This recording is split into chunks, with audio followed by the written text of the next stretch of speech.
Hello बच्चों, देखिए last lecture में हमने hertz rule of maximum multiplicity ये रूल देखा था बच्चों। तो शॉर्ट में मैं आपको 2-4 मिनट में अब तक जो हुआ था वो बताता हूँ, क्योंकि ये टॉपिक ज़रा बच्चों हटके है ना। ये आपके समझ में आया तो बहुत अच्छी बात है, एक आधे बार थोड़ा सा हार्ड भी लगा तो कोई टेंशन मत लो। ये पुरुषोत्तम सर केमिस्ट्री 1 में आपको बाद में पढ़ाने वाले हैं। मैं इसलिए ले रहा हूँ बच्चों कि एक दो जगह इसका काम पड़ता है, बस उसके लिए है। और जो काम पड़ता है वो बहुत ही आसान सा काम है, लेकिन ये सब पढ़ाना पड़ता है उसके लिए, तो इसके लिए ले रहे हैं। तो ये इसको एंजॉय करो, ज़्यादा टेंशन मत लो। समझा तो ठीक है, और थोड़ा हार्ड भी लगा तो नो प्रॉब्लम, बाद में और दोबारा हमारा रिवीजन में हो जाता है ना। ओके, स्ट्रक्चर ऑफ एटम नाम का चैप्टर है, उसमें ये है। एक्चुअली ये मेरा टॉपिक है ही नहीं, ये टॉपिक है केमिस्ट्री 1 का, पुरुषोत्तम सर का, लेकिन वो एक दो जगह मुझे काम पड़ता है इसलिए पढ़ाना पड़ता है। तो बच्चों जैसे हमने देखा कि जो ओल्ड टाइप का इलेक्ट्रॉनिक कॉन्फ़िगरेशन हम लिखते हैं 10वीं तक, जैसे Na का L11 Na 281, हमने देखा कि इसके कुछ प्रॉब्लम्स है।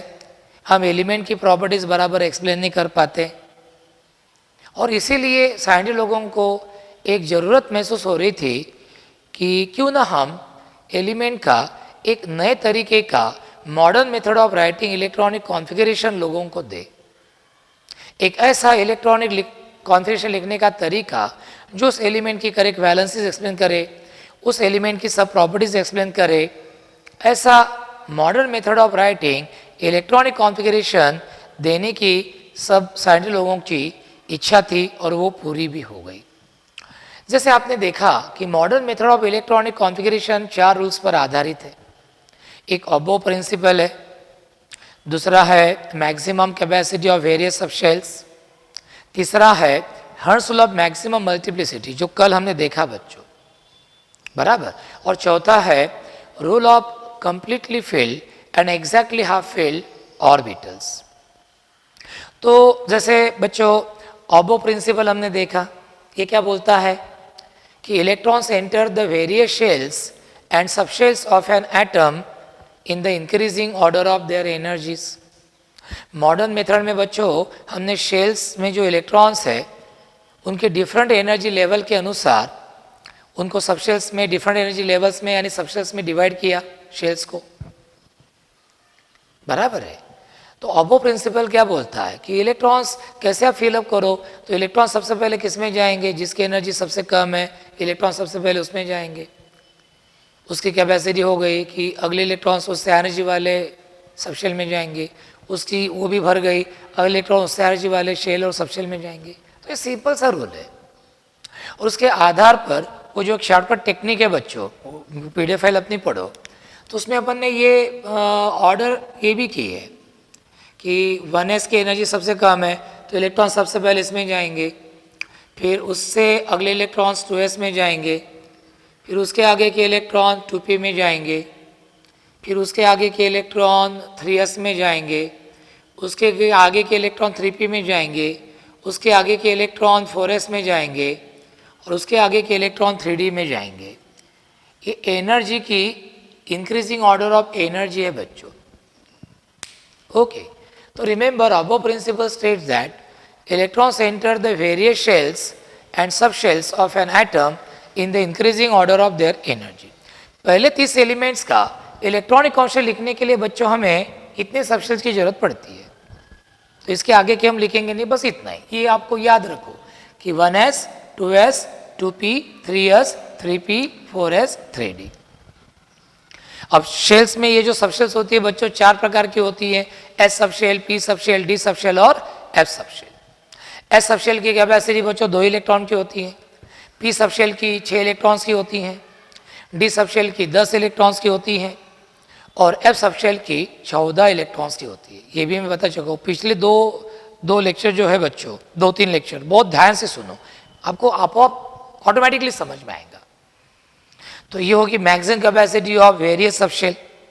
फिर कल हमने देखा ऑर्बिटल की कॉन्सेप्ट कि what is an orbital, what is an orbital, a 3-dimensional space around the nucleus in an atom where the probability of finding an electron is maximum is called as an orbital।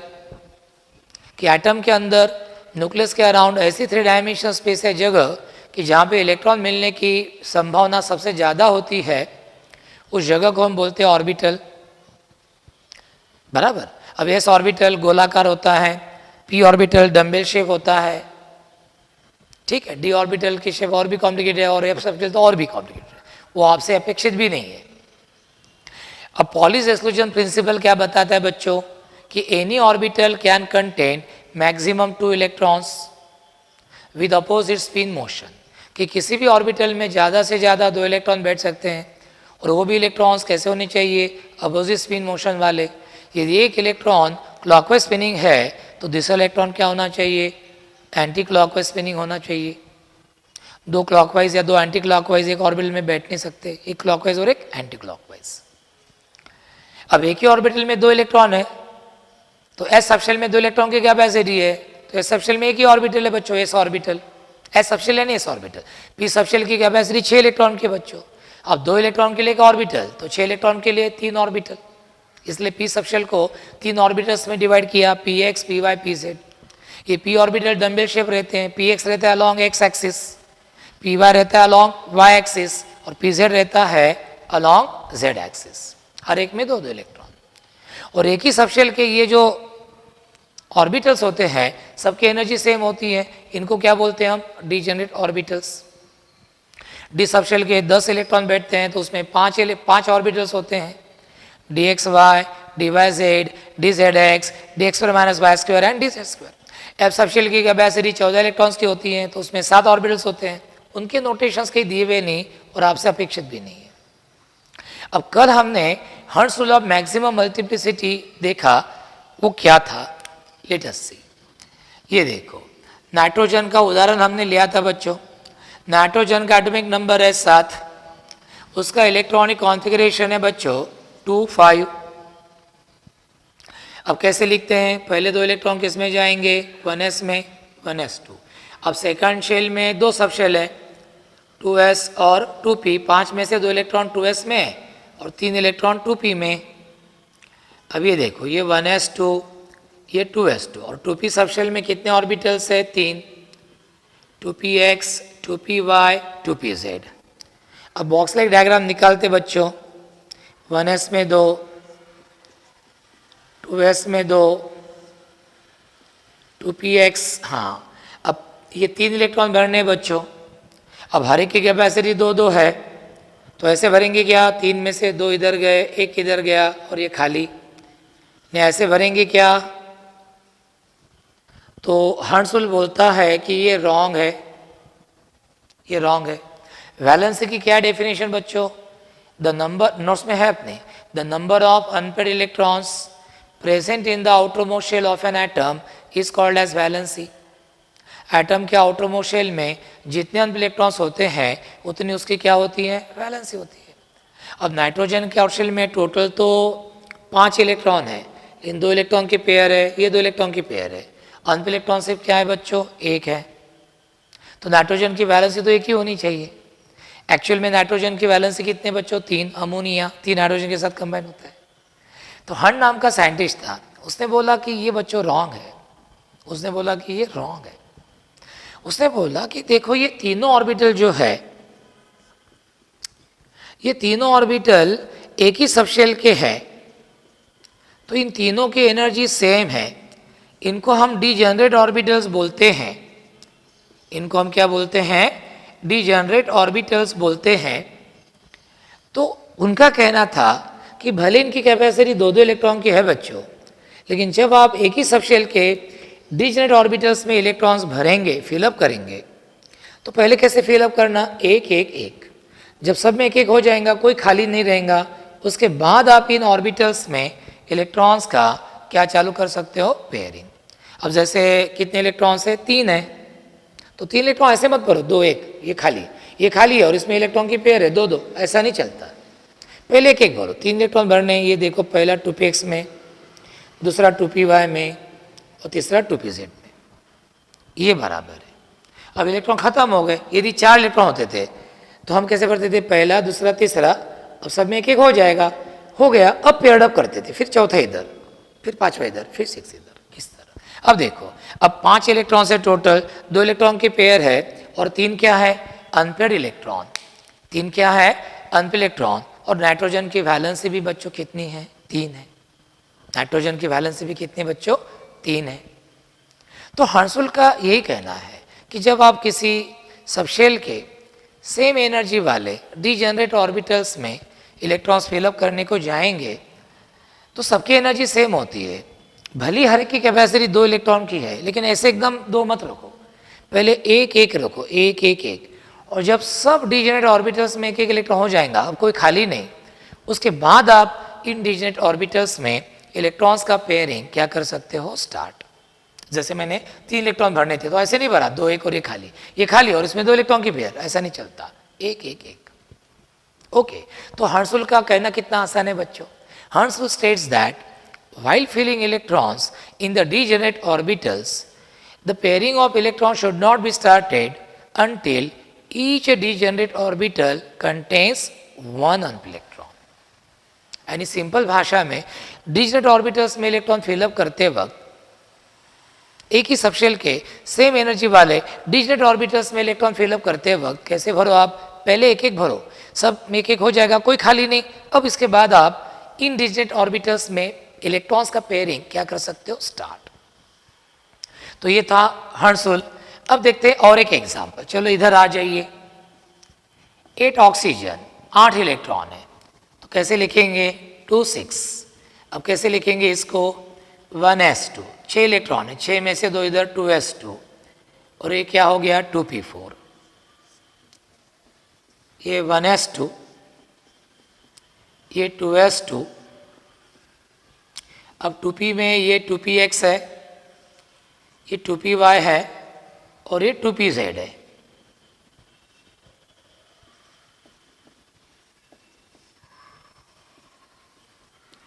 अब ऐसे भरेंगे क्या बच्चों, 4 electron ऐसे भरेंगे क्या, ना ना, ये गलत है, ये खाली है यार, और इसमें आप 2 इलेक्ट्रॉन भर रहे हो, ऐसे कैसे, इसके ऊपर तो अन्याय हो रहा।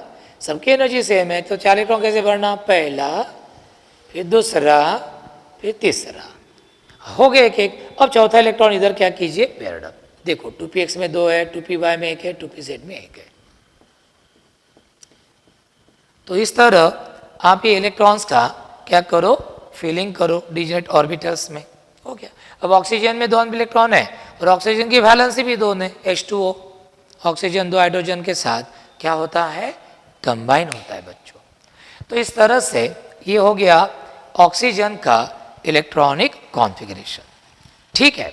तो चलो अब हर्सुल हम यूज़ करते हैं बच्चों, और कुछ एलिमेंट्स का क्या लिखते हैं, इलेक्ट्रॉनिक कॉन्फ़िगरेशन। चलते हैं, चलो फिर एक एक देखते हैं। तो what is the statement of Harsul, while filling electrons in the degenerate orbitals, the pairing of electrons in the degenerate orbitals should not be started until each degenerate orbital contains one unpaired electron. चलो ये order तो बच्चों आपको मालूम ही है, 1s, 2s, 2p, 3s, 3p, 4s और 3d। चलो पहला देखते हैं, 1 हाइड्रोजन कैसे होगा, रे चलो मेरे साथ देखो, 1s1। फिर नंबर 2 ट्वाइस हेलियम, क्या होगा, 1s2। 3 लिथियम, क्या होगा, 1s2, 2s1, 2 इधर 1 इधर। 4 बेरिलियम, क्या होगा, 1s2, 2s2। 5 बोरॉन, क्या होगा, 1s2, 2s2, 2p1। ऐसा भी लिख सकते हैं। अब 2p में आपको मालूम है बच्चों कितने ऑर्बिटल्स है, 3, 2px, 2py, 2pz, 2px1, इसमें 0, 2 2 4 और 1 5। अब 6 कार्बन, इसका कैसे होगा, 1s2, 2s2, अब 2px1, अब इलेक्ट्रॉन 2p में जाएगा, इधर मत रखो, है ना, डिजेनरेट ऑर्बिटल्स है ना ये, हर्सुल। 2py में 1, 2pz 0। 7 नाइट्रोजन, इसका कैसे होगा 1s2 2s2 2px1 2py1 2pz1। 8 oxygen, इसका कैसे होगा 1s2 2s2। अब देखो एक एक इलेक्ट्रॉन हो गया है ना, 8 2 और 2 4 हो गए, 2 और 2 4 हो गए बच्चों, 8 में से 4 भरने, 4 भरने देखो पहला दूसरा तीसरा सब एक एक हो गया। अब 8वां इलेक्ट्रॉन इसमें क्या होगा paired up 1s2 2s2 2px2 2py1 2pz1। अब 9 फ्लोरीन कैसे होगा देखो 1s2 2s2, अब ये 2px 2py 2pz, 2 2 क्या हो गए 4, 9 में से 4 गए बचे कितने 5, 5 इलेक्ट्रॉन कैसे भरेंगे पहला दूसरा तीसरा हो गया एक एक पेयरिंग स्टार्टअप। अब चौथा इधर आएगा 2px2, पांचवा इधर आएगा 2py2, तो 1s2 2s2 2px2 2py2 2pz1। अब 10 नियॉन देखो 1s2 2s2 1s2 2s2 हो गया। अब ये 2px2 रहेगा, ये 2py2 रहेगा और 2pz1 में और एक इलेक्ट्रॉन आ जाएगा 2pz2। अब 2px2 2py2 2pz2 है बच्चों। अभी 2p सबशेल में 6 इलेक्ट्रॉन हो गए, तो ऐसे लिखने के बजाय आप डायरेक्ट ऐसा भी लिख सकते हैं 2p6। अब 2p6 लिखा मतलब इसमें जो 3 ऑर्बिटल है 2px 2py 2pz सब में 2 2 इलेक्ट्रॉन है, ऐसा मतलब होता है इसका। तो ये हो गया 10 नियॉन। चलो अब आते हैं 11 Na।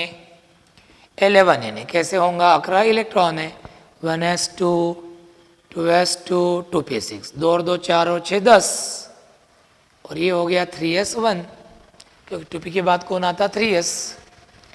चलो 12 Mg, इसका क्या होगा 1s2 2s2 2p6 3s2। 13 aluminium, इसमें क्या होगा 1s2 2s2 2p6 हाँ 3s2 3p1। अब 3p1 यानी कैसे लिख सकते हैं, ऐसा भी लिख सकते हैं 3p1 लिखो ऐसा भी लिखो 3px1 3py0 3pz0। अब 14 सिलिकॉन है, कैसे लिखेंगे 1s2 2s2 2p6 3s2 3px1, अगला इलेक्ट्रॉन जाएगा 3py में, इधर मत रखना हंसुल बोलता है एक एक भरो 3py1 3pz0। 15 phosphorus 1s2 2s2 2p6 3s2 3px1 3py1 3pz1। देखो अब हर एक में एक एक हो गया। अब इसके बाद पेयरिंग चालू करेंगे अपन। 16 sulphur 1s2 2s2 2p6 3s2, अब एक एक हो गया पेयरिंग चालू है ना। अब देखो कितने 3px 3py और 3pz। अब 2 और 2 4 और 6 10 और 2 12, 12 हो गए, 16 में से 12 हो गए, 4 बचे। अब 4 बचे तो पहला दूसरा तीसरा हो गया कि पेयरिंग चालू इधर दो, तो 1s2 2s2 2p6 3s2 3px2 3py1 3pz1। चलो एक 17 क्लोरीन लेते बच्चों 1s2 2s2 2p6 3s2, अभी 3px2 अगला इलेक्ट्रॉन 3py में जाएगा, वहाँ पे पेडअप होगा 3py2 3pz1। अब 18 आर्गॉन क्या होगा इसका 1s2 2s2 2p6 3s2, अब 3px2 3py2 3pz2 ऐसा लिखो या डायरेक्ट ऐसा लिखो 3p6, ये शॉर्ट में हो जाएगा। देखो आप आर्गॉन का 10वीं में कैसे लिखते थे 288 ऐसा लिखते थे, है कि नहीं। तो इस तरह बच्चों हॉर्नसुल ऑफ मैक्सिमम मल्टीप्लिसिटी ये हमने किया। बस इसका एक ही कहना है कि जब भी एक ही सबशेल के सेम एनर्जी वाले डीजेनरेट ऑर्बिटल्स में जब आप इलेक्ट्रॉन्स फिलअप करेंगे तो कैसे इलेक्ट्रॉन्स फिलअप करो, सब डीजेनरेट ऑर्बिटल्स में पहले एक एक इलेक्ट्रॉन फिलअप करो, जब सब में एक एक हो जाएगा कोई खाली नहीं है फिर उसके बाद आप इंटीरियर ऑर्बिटल्स में इलेक्ट्रॉन्स का पेयरिंग क्या करो, स्टार्ट करो।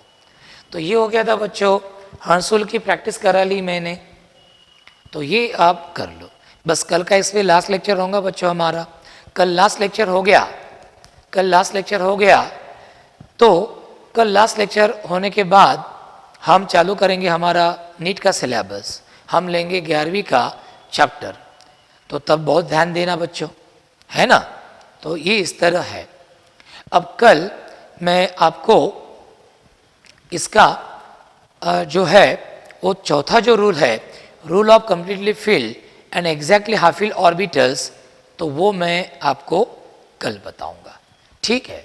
तो आज के दिन इतना ही, यहीं पे ठहरते हैं। कुछ भी प्रॉब्लम रहा तो मुझे व्हाट्सअप नंबर पर पूछिए। और जैसे मैंने बताया बच्चों कि ये टॉपिक थोड़ा हटके है ना, कॉन्सेप्चुअल है, तो थोड़ा समझ लीजिए, थोड़ा हार्ड लगा टेंशन मत लीजिए, सब रिवाइज होगा और उस वक्त पर सब आपको समझता है, क्योंकि आप भी मैच्योर हो जाते हो उस वक्त, ठीक है। Thank you very much.